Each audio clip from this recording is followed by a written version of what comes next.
गाँ दांडे चली देशी डंगा आउ लोकों साहस साजी से देशी डंगा सुवर्णरेखा नदीर षष्ठ बन्यार ये हूँ कराल रूप जो जो गाँ गाँव में पशिची पा घर पशि मु चित्र देखे मु पछर चित्र आम आसी पहुँचीचु गोटे गाँ भितर ये चित्र पूरा संपूर्ण भाव देखुवे ये कि भाव में पक्का घर रही सत किंतु से घर भितर बर्तमान खाली पानी से लोक मैंने बर्तमान रही छात ही गोटे साहस साजी और छात उपर एक जरी पाल रोचे पूरा चित्र संपूर्ण भाव देखुवे ये चित्र स्पष्ट करुच्ची जे कौ भाव में लोक मैंने रोचे कौ असुविधा रोचे पूरा चित्र देखुवे चारिआडे घर चारिपाखे पानी आउ पानी बाहर को बाहर अर्थात जो अत्यावश्यक सामग्री आने को गले से देशी डंगा ही साहस साजी एवं ये चित्र आप देखुवे जे आम पूरा संपूर्ण जगह घर दांडे देशी डंगा मध्यम उल्लेवा एवं तांकर प्रतिक्रिया नवा से माने कौन भाई भाव में एटी जीवन यापन होती देखो ये गोटे ट्यूबवेल रही से ट्यूबवेल संपूर्ण भाव बुड़ी जाइए जो पानी से पाई पार बोली आम भावुँ कारण सरकार तरफ ए पर्यंत से पाखे ना पहुँची पानी ना पहुँची शुखला खाद्य ये देखो घर चित्र मुझे देखा कह आपको सीधा सड़क देखेबी देखुवे ये किभली भाव में घर भितर पानी रही ये पानी स्पष्ट भाव में कहूँ सुवर्णरेखा नदी जो बन्या आसे एम केते दुख आनी थाए कारण ये पूरा संपूर्ण भाव में घर भितर पानी रही जो आवास पत्र रही अर्थात जिनस पत्र सब भासुची पानी आम सहित मौसी जन अच्छी मौसी ये पानी केते बेले पशिला एवं किभली आपण रहउछंती आज 5 दिन खाइबार बड़ कष्ट पाउचे बाबा मरीगला आज 6 मास 7 मास बड़े परिस्थिति खराब छुआ पारी नहीं पाठ पढ़ुची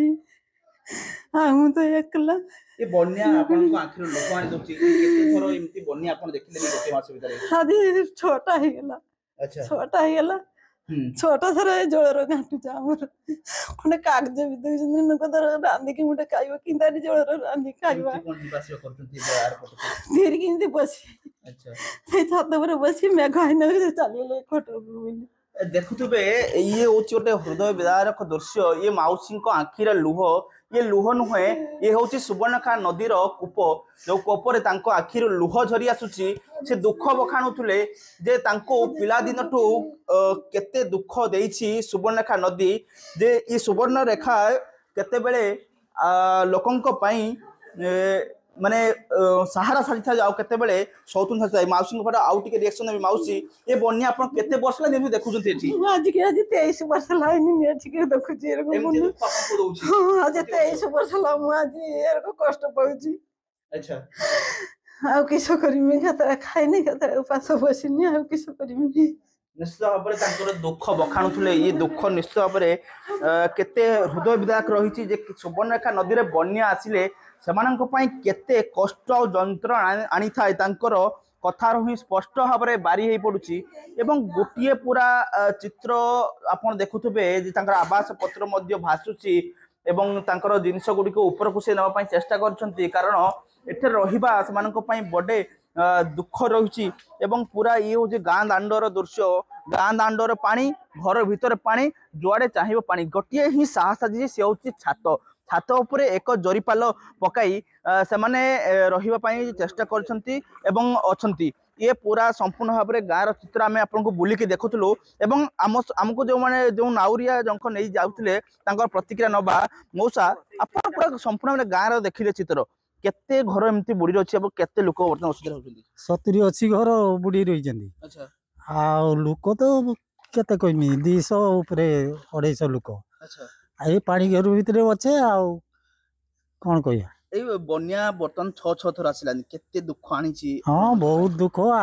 जे जो घर बुड़िकी सब छात उपरे अच्छा किए बा रांधि पारुनी किए गोरु गाई सब खाइते पाऊनी ये रकम सब अच्छा आ किस कर निश्चित भाव ये गोटे कथा सबुठ बड़ कथा हूँ जे एमानकर चाष जाइथिला किंतु एबे बास ही उजुड़ी जाइए कारण रही घरटे संपूर्ण भाव भांगी जाइए कारण सुवर्णरेखा नदीर 6-6टी बन्या एमानकर मेरुदंड को संपूर्ण भाव में भांगी देइछि कारण ଚାଷ ଏବଂ ବାସ ସେମାନଙ୍କର ସବୁ ଛଡ଼ାଇ ନେଇଛି। ପୁରା ଗାଁ ଦାଣ୍ଡର ଚିତ୍ର ଆପଣ ଦେଖୁଥିଲେ ଏବଂ ଗାଁର ଚିତ୍ର ଦେଖୁଥିଲେ। ପୁରା ଏଥିରୁ ସ୍ପଷ୍ଟ ହେଉଛି ଯେ ତାହେଲେ ସୁବର୍ଣ୍ଣରେଖା ନଦୀରେ ବନ୍ୟା ଆସିଲେ ଏମାନଙ୍କ ପାଇଁ କେତେ ଦୁଃଖ ଆଣିଥାଏ। ଭଗରାଇ ବନ୍ୟାଞ୍ଚଳରୁ ସୌରଭ ରାଉଳ, ନକ୍ଷତ୍ର ନ୍ୟୁଜ୍।